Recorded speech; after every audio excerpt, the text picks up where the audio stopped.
Everyone, welcome back to my channel. तो आज मैं आपके साथ यूएनआई का 6 पार्ट शेयर करने जा रही हूँ। अगर अच्छा लगे तो please like, comment and share जरूर करिएगा और चैनल को भी सब्सक्राइब जरूर कर लें। तो चलिए पार्ट स्टार्ट करते हैं।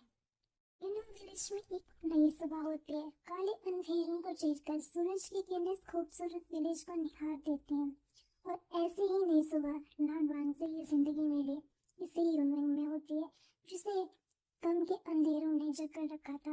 और वहाँ किसी की मुस्कुराहट, उसकी आंखों की मासूमियत और उसकी नॉनसेंस बातों रूपी किरणों ने वांगजी की जिंदगी को रोशन करने की शुरुआत कर दी है।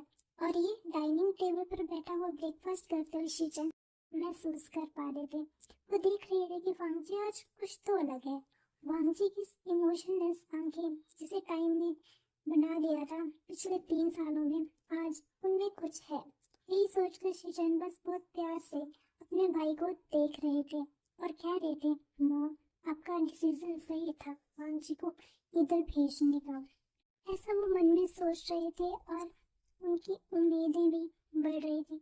लेकिन शीचन जिस वांगजी की लाइफ का सूरज समझ रहे थे, उसका सूरज तो अभी तक होगा ही नहीं था।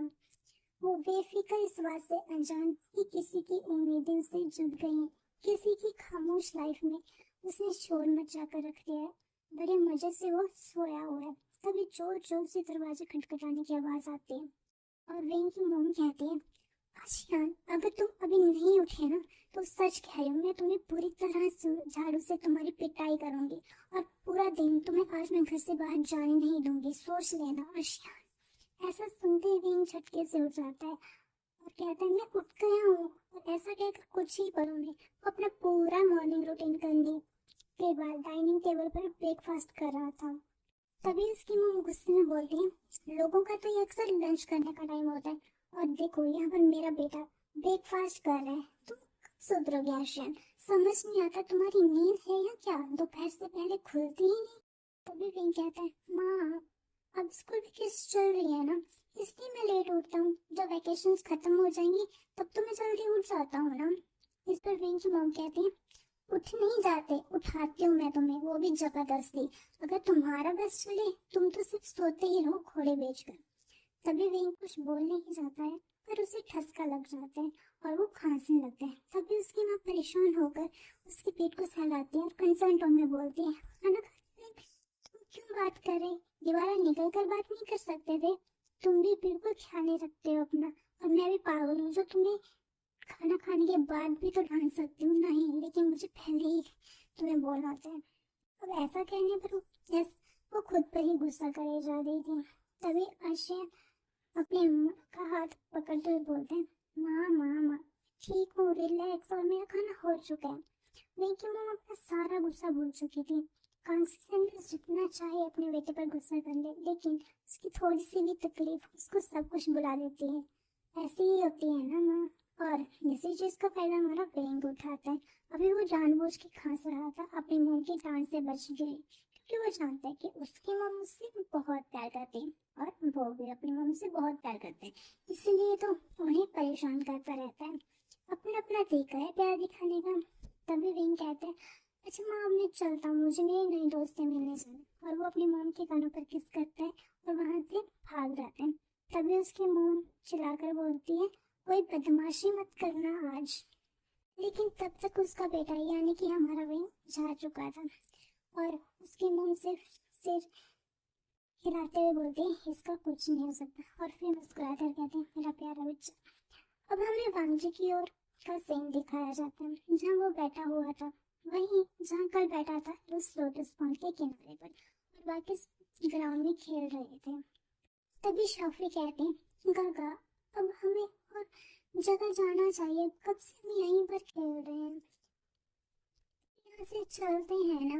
इस पर लियान भी कहते हैं, हाँ गागा, चलो ना, अब यहाँ से चलते हैं, बहुत बोर फील हो रहा है यहाँ पर अभी। तो आचिंग बोलते हैं शीचन को, हाँ शीचन, अब चलते हैं, दूसरी जगहों को भी एक्सप्लोर करते हैं, हम कितनी देर से यहीं पर हैं, बट ये लोग ठीक कह रहे हैं।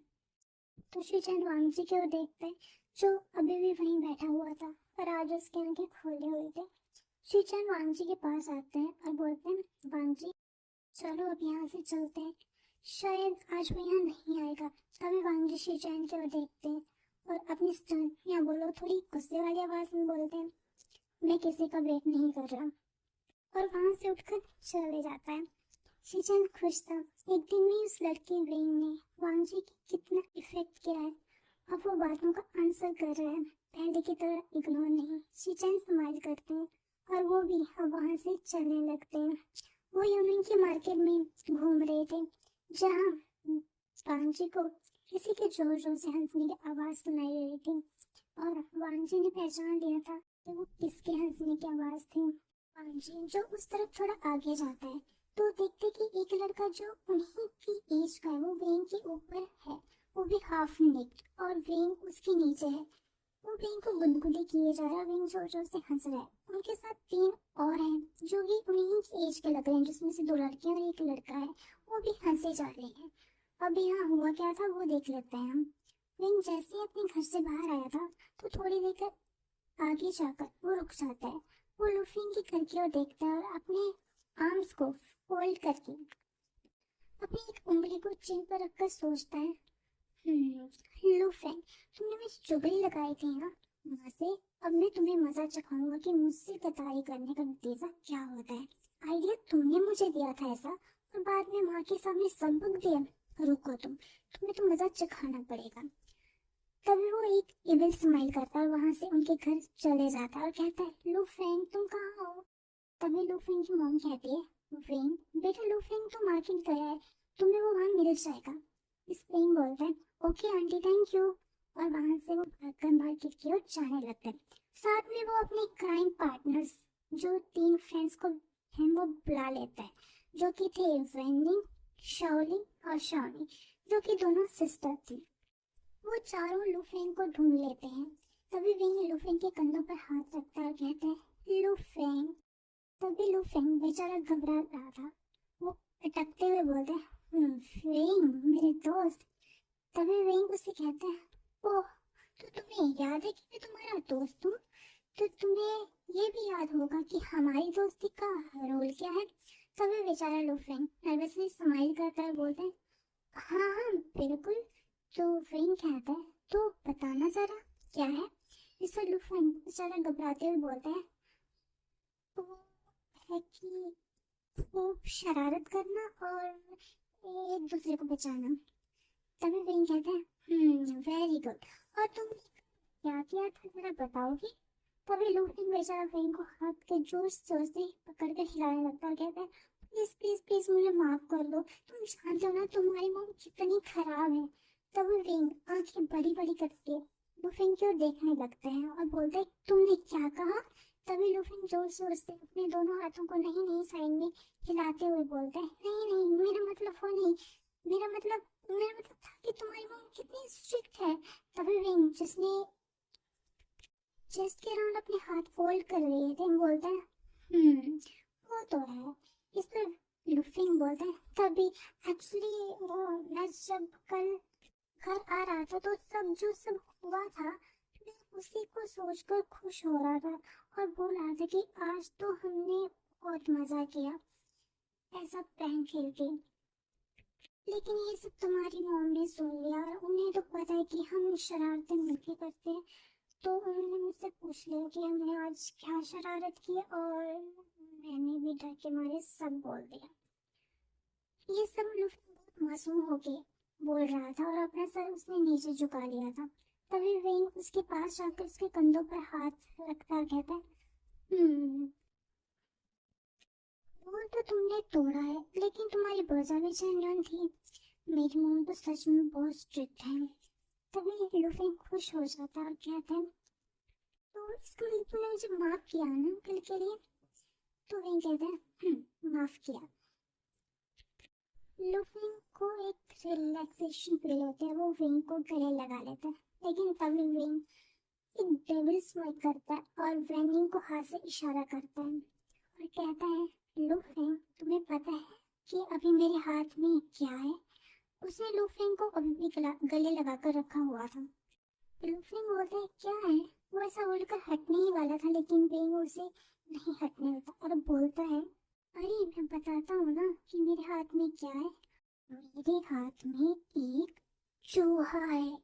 ये सुनकर लूफेंग की, जो अभी बहुत खुश हो रहा था, उसकी आंखें बड़ी बड़ी हो जाती हैं। वही कंटिन्यू करते हुए बोलता है, और इसे मैं अब तुम्हारी शर्ट के अंदर डाल दे रहा है। ये बोलते ही विंग उसकी शर्ट के अंदर कुछ डाल देता है। ये सुनते ही लूफेंग, जो चूहे का नाम सुनकर ही फ्रीज हो चुका था, उसे महसूस होता है कि उसके अंदर कुछ चल रहा है, और वो लिटरली इतनी जोर से चलाता है कि सब उसको देखने लगते हैं। लेकिन जब लोग देखते हैं कि ये वेन की टोली है, जो कि यहाँ की सबसे शरारती टोली है, वो लोग भी मुस्कुराकर अपना अपना काम कंटिन्यू करते हैं। वो बेचारा बंदरों की तरह इधर उधर उछलने लगता है। वेन और उसके फ्रेंड्स लूफेंग को देखकर बहुत हंस रहे थे। बेचारा अपनी शर्ट को खोलने की बजाय उसे जल्दी जल्दी में फाड़ ही देता है, तो एक चीज नीचे गिरती है। लूफेंग तो उससे 8 फीट दूर हो जाता है। तभी वेन हंसते हंसते उस चीज को, जो कि चूहा ही था, उसे पूंछ से उठाता है। तो लूफेंग कहता है, देखो वेन, मुझे इसे दूर रखो। तभी वेन हंसते हुए कहता है, लूफेंग अच्छे से देखो, ये नकली है, रिमोट से चलता है। तभी लूफेंग को याद आता है कि वेनिंग के फादर ने वेनिंग को बड़ी शहर से एक ऐसा चूहा लाकर दिया था। पहले भी तो वो उससे इसे डरा चुके हैं, बट बेचारा लूफेंग चूहे से इतना डरता है कि इसके नाम से ही उसके दिमाग काम करना बंद हो जाता। तभी लूफेंग गुस्से से लाल मुंह लिए वेंग को घूर रहा था। तभी वेंग हंसते हुए बोलता है, अच्छा अच्छा अच्छा, गुस्सा करना बंद करो, तो बस थोड़ी सी मस्ती कर रहा था तुम्हारे साथ, अपनी सजा ही समझ लो इसे। लूफेंग बोलता है, पर तुमने मुझको माफ कर दिया था ना, तुमने मुझसे झूठ बोला। तभी वेंग कहता है, ओ लूफेंग, तुम तो मुझे जानते हो ना कि मैं मस्ती करने का कोई भी मौका नहीं छोड़ता, तो आज मुझे तुम्हें तंग करने का मौका कैसे छोड़ देता मैं। लूफेंग कहता है, और तुम भूल गए हो कि मैं भी तुम्हारा ही दोस्त हूँ। ऐसा कहते हुए लूफेंग एक नोटिस से स्माइल वेंग को देता है, और उसके कंधे पर वो हाथ रख लेता है। ये कहते हुए वेंग कंफ्यूज होकर पूछता है, मतलब? ऐसे बोलते ही वेंग को कुछ समझ आ जाता है, लेकिन तब भी लूफेंग वेंग को गुदगुदी करने लगता है।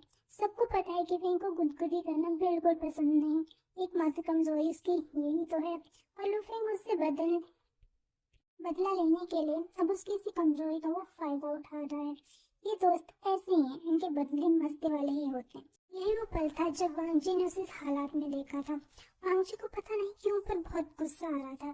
तभी वेंग कहता है, अच्छा अच्छा अच्छा, मुझे माफ कर दो मेरे गुरु, प्लीज मुझे छोड़ दो, मुझसे गलती हो गई। तभी लूफेंग वेंग को छोड़ देते हैं और वो दोनों उठ जाते हैं। तभी वेंग की नजर वांगजी पर जाती है और वो एक बड़ी सी स्माइल वांगजी को देता है, लेकिन वांगजी उसे वो फेंक कर जाने लगता है। वांगजी की इस इग्नोरेंस को पाकर वेंग क्यूट सा पाउट बनाता है। तभी वेनिंग पूछता है, तुम्हें क्या हुआ, और तुम उस लड़के को देखकर इतना स्माइल क्यों कर रहे थे? तभी लूफेंग कहता है, अरे ये तो कल वाला ही लड़का है ना। वेनिंग पूछता है, कौन लड़का लूफेंग? अरे इस पर प्रैंक खेला था हमने। तभी वेंग बोलता है, गाइस मैं यहाँ से जा रहा हूँ, और लूफेंग तुम जाकर पहले कपड़े पहन लो और उन तीनों को बता देना कि कल क्या हुआ था। ऐसा कहकर वेंग वहां से दूर जाता है। वो देखता है कि वांगजी अपने ग्रुप के साथ जा रहा था। वांगजी कुछ गुस्से में था। शिवचैन कहते हैं, क्या हुआ वांगजी? तभी वेंग उनके पास दौड़ते हुए पहुंचता और कहता है, सच में बहुत तेज चल रहे हो। तभी वो शिवचैन को देखकर ग्रीट करता है, एंड शिवचैन भी उसे ग्रीट करता है। वांगजी तो बहुत नाराज था, लेकिन क्यों उसे समझ नहीं आ रहा, बस वो नाराज है। तभी शिवचैन के दोस्त कहते हैं, ये कौन है? तो इसको शिवचैन कहते हैं, ये वही है जिसकी मैं बात कर रहा था ना कल तुम लोगों से। फिर वो सबसे वेंग को इंट्रोड्यूस करवाते हैं। वेंग भी सबसे बहुत खुशी से मिलता है। वांगजी को ये सब अच्छा नहीं लग रहा था। वेंग आज उस पर अटेंशन ही नहीं दे रहा। वांगजी वहां से जाने लगता है। तब वेंग वांगजी की आवाज़ों को पकड़ कर कहता है, तुम कहाँ जा रहे हो? तभी वेंग को बहुत गुस्से भरी नजरों से वांगजी देखता है, अपने हाथ को एक झटके से छुड़ा कर जाने लगता है। वेंग को समझ नहीं आता कि क्या हुआ, लेकिन शिवचैन शायद समझ रहा था। तभी शिवचैन कहते हैं, शायद तुम्हारा फ्रेंड तुमसे नाराज है। तभी वेंग बोलते हैं, नाराज? पर क्यों? क्या कल की बात के लिए? तब शिवचैन कहते हैं, ये तो तुम्हें इससे बात करके ही पता चलेगा, वही तुम्हें बता सकता है इसके बारे में। तो तो विंग कहता है डोंट वरी, उससे कोई भी नाराज नहीं रह सकता। ऐसे कहते विंग वांग जी के पीछे चला जाता है। वांग जी उनसे थोड़ा दूर आके रुक गया था ताकि वो उनसे बिछड़ ना जाए। देखते कि विंग उसी की ओर आ रहा है तो आगे बढ़ जाता है। तभी विंग कहता है काका रुको ना। ऐसा कहते वो वांग जी के पास पहुंच जाता है और उसके साथ साथ चलने लगता है। विंग कहता है वैसे तुम कहाँ जाना चाहते हो, मैं तुम्हें पूरा ह्यूमन घुमा दूंगा, वैसे क्या तुम मुझसे अभी भी कल के लिए गुस्सा हो। इस पर वांग जी विंग को देखता है, फिर वो दोबारा आगे चलने लगता है। फिर विंग कहता है अब मुझे माफ भी कर दो ना, दोस्तों से इतनी देर नाराज रहना अच्छी बात नहीं। वैसे नाराज तो मुझे तुमसे होना चाहिए, तुमने मुझे अपना नाम भी नहीं बताया। जनरली वैसे तुम्हारा नाम क्या था, शिट मैंने ध्यान ही नहीं दिया, मुझे याद नहीं आ रहा, तुम बताओ ना। देखो अगर तुम नहीं बताओगे तो मैं तुम्हारे किसी दूसरी फ्रेंड से पूछ लूंगा। क्या नाम था उसका, हाँ शाहू, मैं उसी से जाकर पूछूंगा। वैसे वो कितनी क्यूट है, इसी बहाने से मैं भी उसका फ्रेंड बन जाऊंगा। रंजा को विंग की ये बात बिल्कुल भी अच्छी नहीं लगी, पर क्यों वो नहीं जानता। रंजा जल्दी जल्दी से चढ़ने लगता है। तभी विंग बोलता है अरे रुको मेरे लिए भी, मैं भी आ रहा हूँ। तुम अच्छा यही बता दो तुम मुझसे नाराज क्यों हो, अगर कल के लिए हो तो कल के चुका हूँ ना। तभी ना जाने क्यों पर वांगची बोल देता है तुम शाफे से दोस्ती करना चाहते हो तो मेरे पीछे क्यों आ रहे हो। वहीं वांगची की बात को सुनकर थोड़ी देर के लिए चुप हो जाता है और वांगची भी। लेकिन तभी विंग जोर जोर से हंसने लगता है और वांगची पछता रहा था कि उसने ऐसा क्यों बोला। वो दोनों क्योंकि चलते चलते रुक गए थे, वांगजी फिर से चलने लगता है और वो भी बहुत फास्ट। जैसे विंग देखता है कि वांगजी जा रहा है वो भी हंसना बंद कर देता है और लंजाई पीछे भागने लगता है और उसके साथ चलता है। वो कहता है अरे तुम टेंशन मत लो, मैं तुम्हारे फ्रेंड को तुमसे नहीं जुड़ाऊंगा और मैं सिर्फ तुम्हें ही फ्रेंड बनाऊंगा। ऐसे मैं सबके साथ फ्रेंड जरूर रहता हूँ लेकिन फ्रेंड सिर्फ उसी को ही बनाता हूँ जिसे मेरा दिल कहता है और मेरा दिल तुमसे दोस्ती करना चाहता है। वांगजी विंग की ये बात सुनकर विंग को देखने लगता है। विंग कहता है और हाँ मैंने तुम्हें अपना फ्रेंड मान भी लिया है, इसीलिए अब तुम मुझसे अपना पीछा कभी नहीं छुड़ा सकते। तो मुझे अपना नाम बता ही नहीं, क्या तुम मुझसे दोस्ती नहीं करना चाहते। कहते हुए बहुत सिंसियर लग रहा था, जैसे हर एक शब्द विंग के दिल से निकल रहा हो जो सीधा वांगजी के दिल तक पहुंच रहा था। वही दिल जो पिछले 3 सालों से अपने पेरेंट्स को खोने के दुख में जल रहा था। विंग के वर्ड्स, उसके एक्शंस उसके दिल को सुकून पहुंचा रहे थे। वो दोनों एक दूसरे को ही देख रहे थे। वांगजी देख रहा था कि इन आंखों में उसके लिए कोई तरस या हमदर्दी नहीं है, सिर्फ सुकून है जो वांगजी के दिल तक पहुंच रहा है। तभी वांगजी विंग की आंखों में ही देखते हुए बोलता है लंजा। विंग वांगजी को एक बड़ी सी स्माइल देता और कहता है लंजा। विंग से मुंह से अपना नाम सुनना वांगजी को बहुत अच्छा लग रहा था। तभी विंग को बोलता है चलो मैं तुम्हें एक जगह लेकर चलता हूँ हमारी दोस्ती की खुशी में। वांगजी को एक जगह ले आता है जो ह्यूमन से थोड़ा बाहर थी। वांगजी जो पूरे रास्ते से विंग को ही देख रहा था जो कि उसका हाथ पकड़े हुए दौड़ रहा था। जैसे वो रुकते हैं तो वांगजी की नजर विंग से हटकर आसपास जाती है तो वो देखता है कि चारों ओर मंगोलिया फ्लावर्स ट्रीज थे जो अपने फ्लावर्स से भरे हुए थे, कुछ फूल नीचे भी गिरे हुए थे। ये दृश्य सच में बहुत मनमोहक था। तभी वांगजी को महसूस होता है कि उस पर फूलों की बारिश हो रही है तो वो ऊपर की ओर देखता है तो पाता है कि विंग उस पर फूल बरसा रहा है पेड़ पर चढ़कर और स्माइल करता हुआ वो वांगजी को ही देख रहा है। फिर वो अपना हाथ आगे करता है और कुछ फूलों की पंखुड़ियां उसकी हथेली पर हो जाती हैं। विंग का पेड़ से उतरकर वांगजी के सामने स्माइल करता हुआ आ जाता है।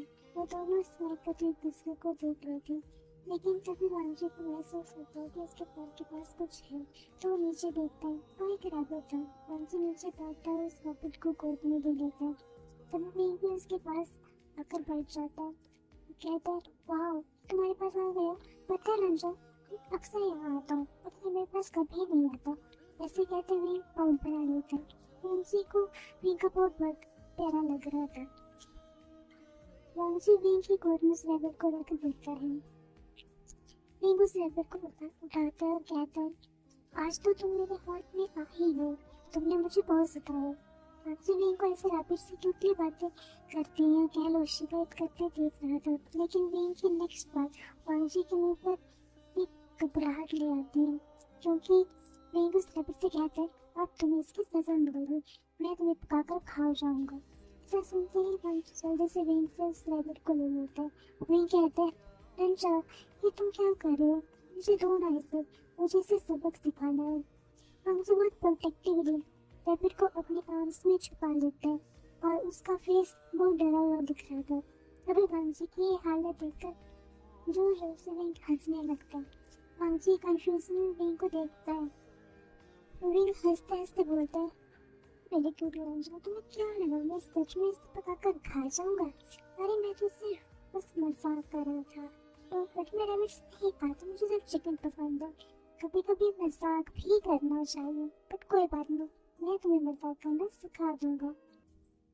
वेंग वांगजी से ये सब हो ही रहा था, लेकिन वांगजी तो बस उन 3 शब्दों में ही अटक गया था, मेरा क्यूट रंजा। तभी वेंग वांगजी से कोई रिएक्शन न करते वांगजी को हिलाते हुए बोलते हैं, रंजा, तुम फिर से मुझसे नाराज हो गए क्या? अरे मैं सच में मजाक ही कर रहा था, मैं रैबिट्स नहीं खाता। एंड मुझे पता है कि तुम्हें रैबिट्स पसंद है ना? तो जो मेरे फ्रेंड की पसंद है उसे मैं हर्ट कैसे कर सकता हूँ? उसे हर्ट करके मुझे अपने फ्रेंड को हर्ट नहीं करना। तुम्हें नहीं पता, लेकिन मैं बहुत अच्छा फ्रेंड हूँ। मैं बहुत प्राउड होकर ये सब बोल रहा था। मैं कंटिन्यू करते हुए बोलता है, तो ना बहुत फन करेंगे, एंजॉय करेंगे, और अगर तुम्हें फन करना पसंद नहीं तब भी कोई बात नहीं, मस्ती मैं कर लूंगा और तुम एंजॉय कर लेना। आखिर तुम मेरे फ्रेंड जो हो, तुम्हें हैप्पी रखना अब मेरी जिम्मेदारी। वेंग बहुत खुशी से ये सब बोल रहा था और वांगजी सिर्फ वेंग को ही देखे जा रहा था बड़े प्यार से। वांगजी विस्पर करते हुए बड़े प्यार से बोलता है, फ्रेंड्स। वांगजी अब नोइंगली एक प्यारी सी मुस्कान देता है।